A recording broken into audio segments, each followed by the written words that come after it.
The Arabian Desert. A vast ocean of drifting sands and scorched, sun-baked rocks. Beneath these endless dunes, oil, the lifeblood of our new mechanical century.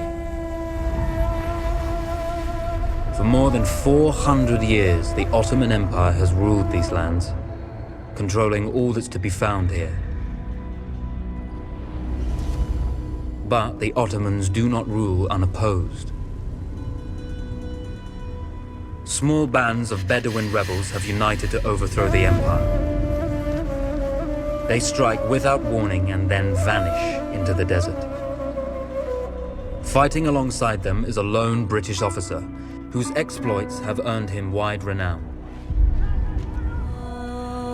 The world has taken to calling this man Lawrence of Arabia. In the desert, you rely on good planning, but you also hope for a dash of luck. And luck was with us when we learned of a recently derailed Ottoman train carrying a most interesting piece of cargo.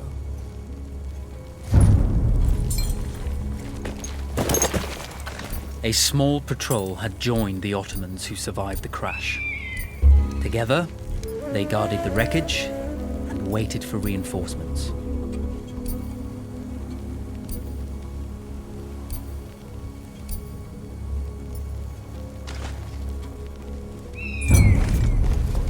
A lone fighter has just one advantage over a large enemy force. A lone fighter can move unseen. We strive to do what we think is right, and push through those who would stop us from achieving this, no matter the cost.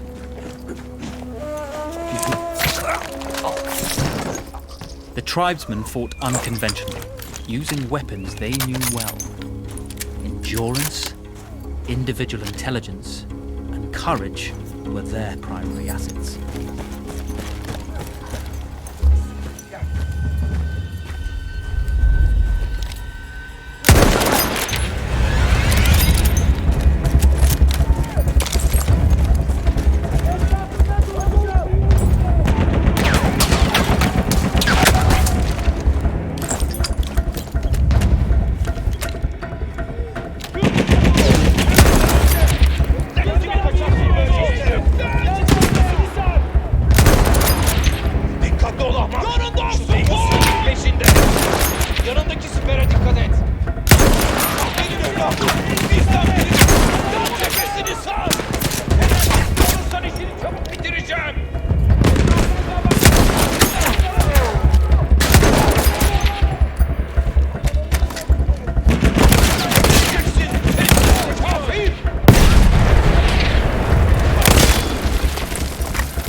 Come out! It's over!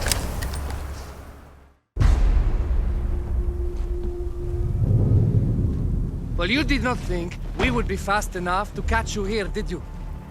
Lawrence of Arabia.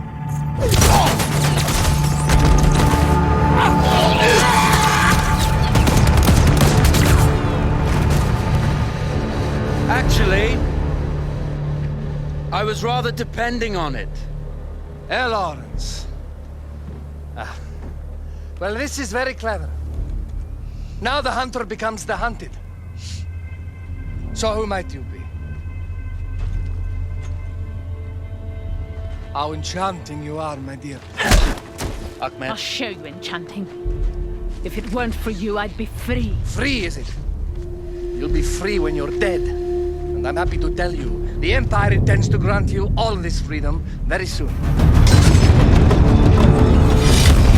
Even now, an engine of destruction scours this desert, obliterating your allies, your families, your homes. Soon there will be nowhere to run, nowhere to hide. Soon all that you know, and all that you love, will be ashes. You will all be free to die. Oh. Ah, you animal! Zara!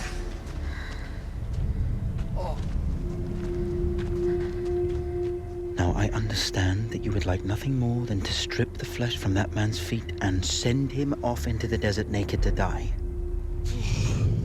But think about it. You're right. I'm sorry. My friend here, she can be a little brusque. You're going to tell me how to lie to your train, so we can lure it into a trap and destroy it. Impossible. To even begin to talk to that train, you would need an entire book of communication codes. Oh, like this one, you mean? You can never stop the progress of machines. One day, the whole world will take your lands and the precious black gold beneath its sands. We shall see, my friend.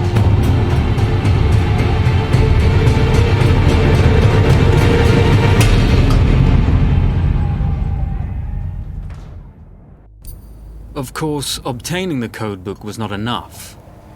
To destroy this Iron Dragon, this Canavar, as the Ottomans had named it, we had to send it 3 encrypted messages telling it to stand down. There were Ottoman outposts scattered along the railroad tracks. The commanders there carried high-priority message capsules. We had to use those to send our orders. Infiltrating the village wouldn't be easy. A full detachment of Ottoman soldiers had occupied it. The Ottomans had chosen an isolated location for their desert outpost. It seemed lightly defended. It was also well stocked with arms and equipment. The ancient ruins were all that remained of a civilization now lost to time. The Ottoman Empire brought in the modern world with a host of armored vehicles and field guns. 3 commanders to eliminate, 3 personal message capsules to be stolen, and then sent with our false orders. How Zara tackled this dangerous and audacious mission was up to her.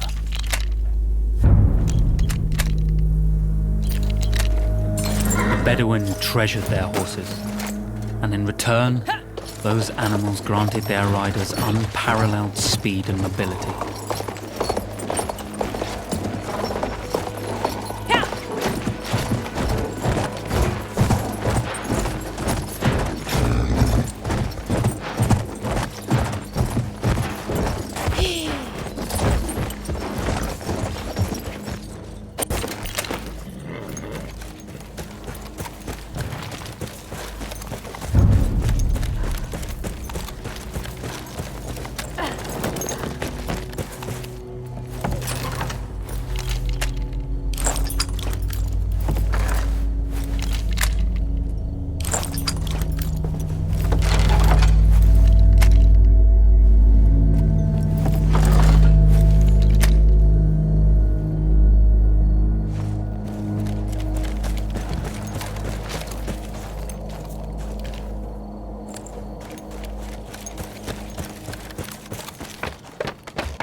Bizden biri vuruldu!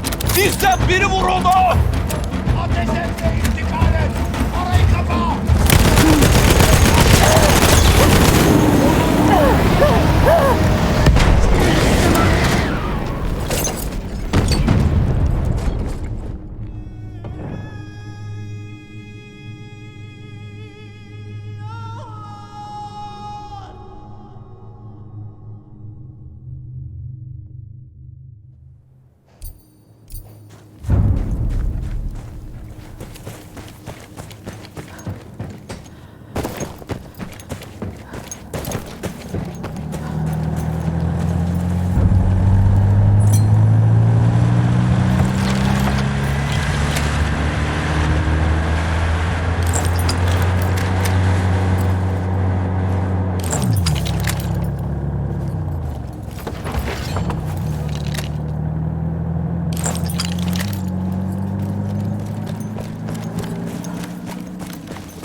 A single order wouldn't be enough.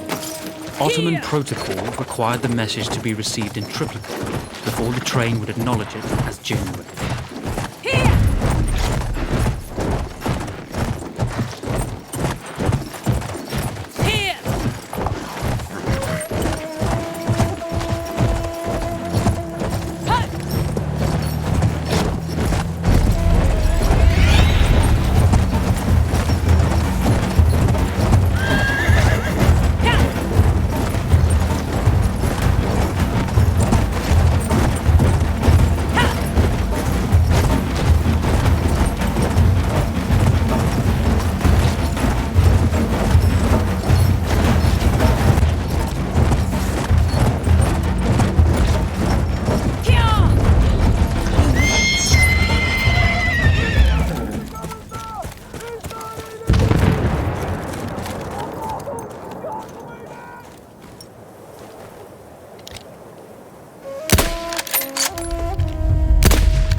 We were putting a great deal of trust in Zara's capabilities, but I had complete confidence that she would carry the day.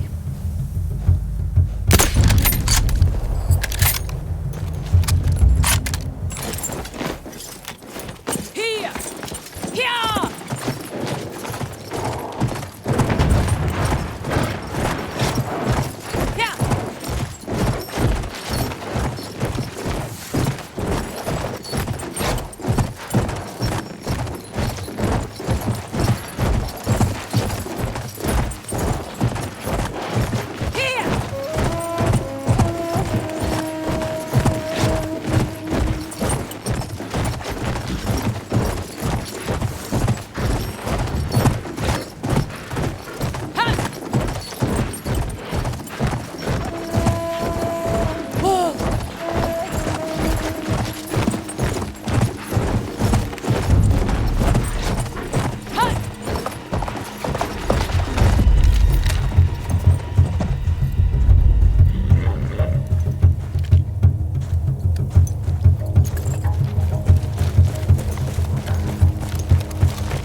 You see, the message had already been sent, my dear. No, not the message you would have wanted. Lawrence was such a good host. It almost seemed rude to escape. I made sure to note the location of Lawrence's camp, of course. Which means the train knows too. Twice, you told that train everything was clear. But I told it exactly where to attack.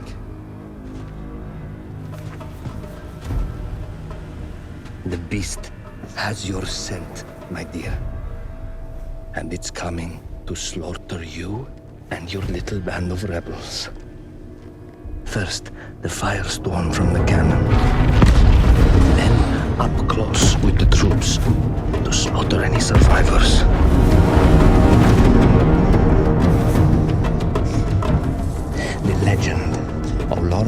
Arabia dies tonight.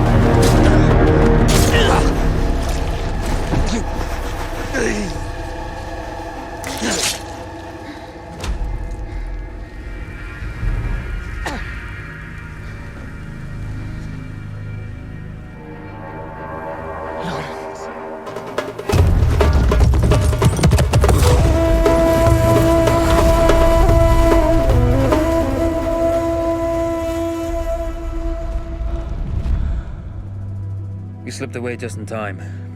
Till Kichi was a fool to think we'd ever stay after he escaped.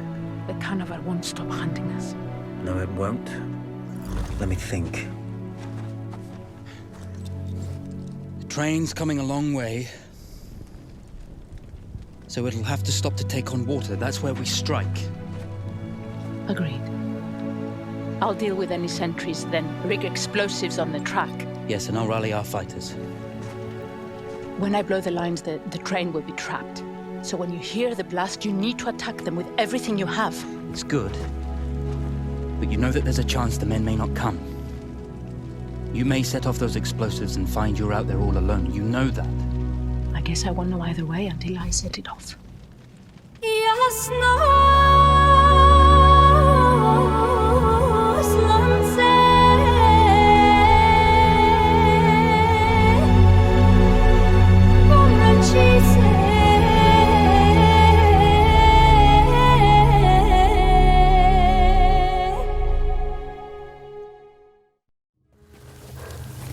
Man makes plans, and God laughs. As it turned out, the small town where we would ambush the train had a significant enemy presence. Those troops would have to be dealt with before the explosives could be set.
When facing armoured opposition, we often use the Ottomans' own weapons against them. Anti-tank grenades, field guns, lay our hands on.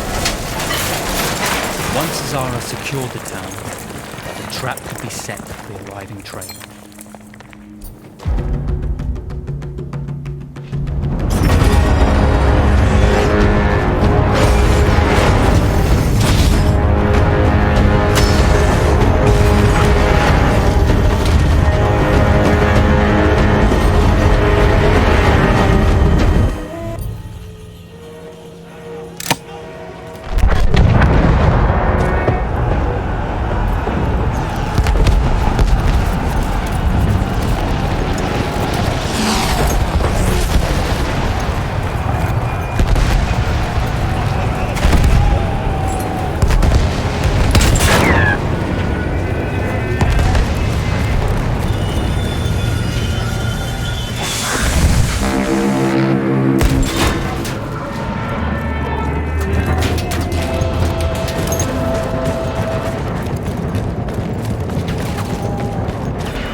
Vengeance can be a sweet or bitter brew.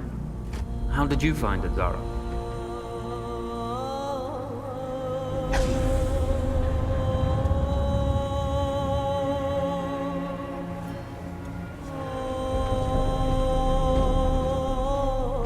And you're right, we do need to think bigger, act bigger. Maybe even the Suez Canal.